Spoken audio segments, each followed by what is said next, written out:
So you were saying off camera, like the Breanna Stewart and another player was going to yeah. So Breanna Stewart and Napheesa Collier. So they're starting up a new UConn. women's league. Shout out UConn. She plays for the Lynx. I'm saying former UConn. So they're starting up a 3-on-3 women's league called Unrivaled, and it's player owned. And they're stating that it's going to have the highest salary in women's professional sports league history. It's supposed to be 6 figures on average. They lowering the rim. Damn, the disrespect. So not lowering the rim. I've kind of switched over to that side. Where? What? No, go ahead. No. I was just gonna. So it's gonna be 30 teams. I'm sorry, 30 women's players across 6 teams, 3-on-3 style on a compressed court, and it's over a 10-week period in Miami. So it's the women's big 3. Pretty much, women's big 3. And I just wanted to give off the list of investors they got for this though. They got Carmelo Anthony, Steve Nash, Chino Ariyama, Ashton Kutcher, some soccer stars, Alex Morgan, Megan Rapinoe, and Michelle Way, who plays ball. So this has been something that's been brewing for a while. I think it's a nice alternative for the women. Yeah. It's going to be in their off season.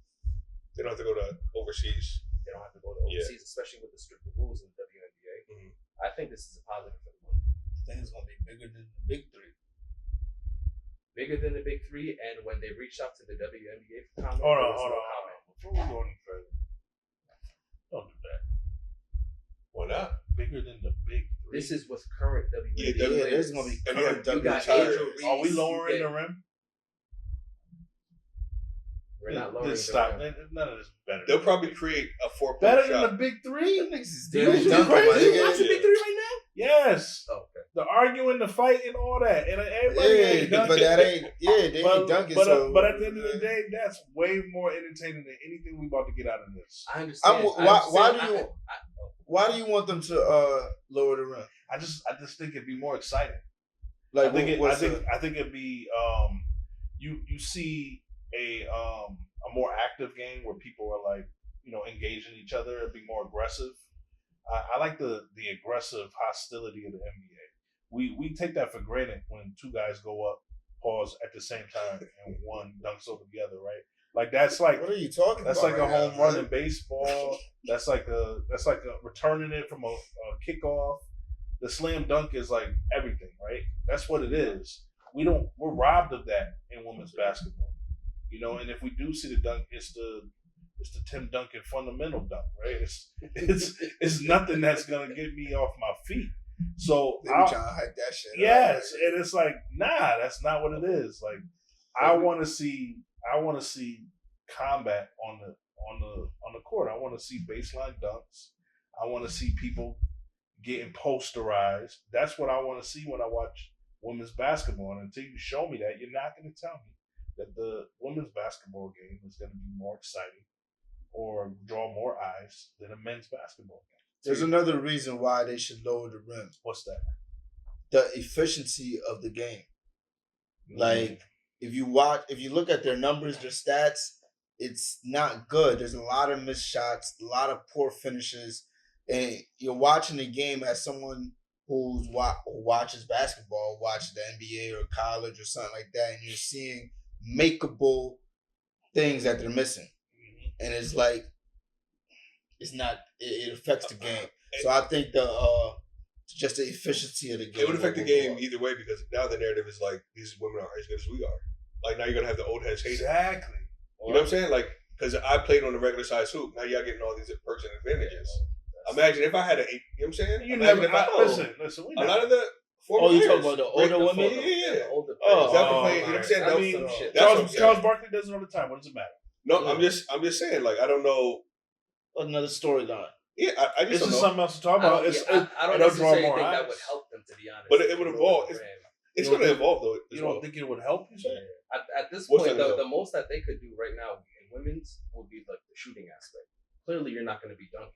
So shooting would have to be. That's probably don't tell me that they're going to be better than the. They're going to probably. I'm not saying they're going to be better. I'm saying that's because they can't dunk. That's what.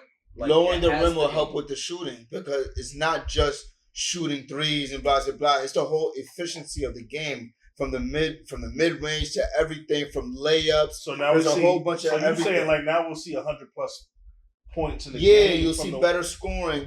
If you go look at their stats, their shooting percentages are in the low 40s. Low 40s. They're not like, and if you go back to the men's game back in the early days, they were in the 40s and things. They always progressing the game to make the game more efficient for scoring. For the NBA, it's progressed to the level where now there's barely any defense, but the scoring is up to make it more exciting. So they have to figure out ways in the WNBA to make the efficiency better, which will increase the scoring and things of that nature. So I think lowering the rim will, by instead of 10 feet, 9.5. Not like putting it to 7, so they go out there. No. I was thinking 9. I think 9.5. You don't want it to. The only thing I hate about lowering the rim and changing the rules of the game is like now you're, for regular women who are not playing professional or kids growing up, when you go to the playground, now they have to play on something different. Listen, you do that. All sports do that every year. They change the rules. I mean, watching the NFL now and watching the NFL 15 years ago is completely different. Right. What a real tackle is. All the timeouts. Like there wasn't any timeout. There wasn't no timeout reviews in the NBA until recently, right? So like the game's always evolving to be better, right? So we haven't seen that from the WNBA. It's been the same for 25 years. It's just it's time. It's time to change into something better. Would you watch? Well, right now they're a caterpillar, and no one likes fucking caterpillars. We like butterflies.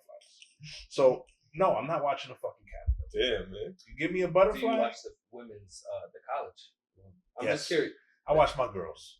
So, and LSU, because my cousin played for LSU. So shout out to Courtney. So what do you like about those games? Shout out Lady Tigers. Shout out the Lady Tigers. Courtney Jones. What's up? Oh, what you like about those games? It's exciting. Like college games are more exciting than WNBA games. I think they are. Yeah, they're definitely more. I mean, for men and women. Lately definitely for not women. for men. Lately for women. I don't know. You can argue the men, but you can't argue the women. The women's definitely more exciting. Oh yeah, for sure. Like you can argue the men. I think back when we had like the Big East and all that, super exciting, right? I think that's because you probably know the storylines in college. Right. It's just the money now. It's all about money. It is. For the NCAA and all that.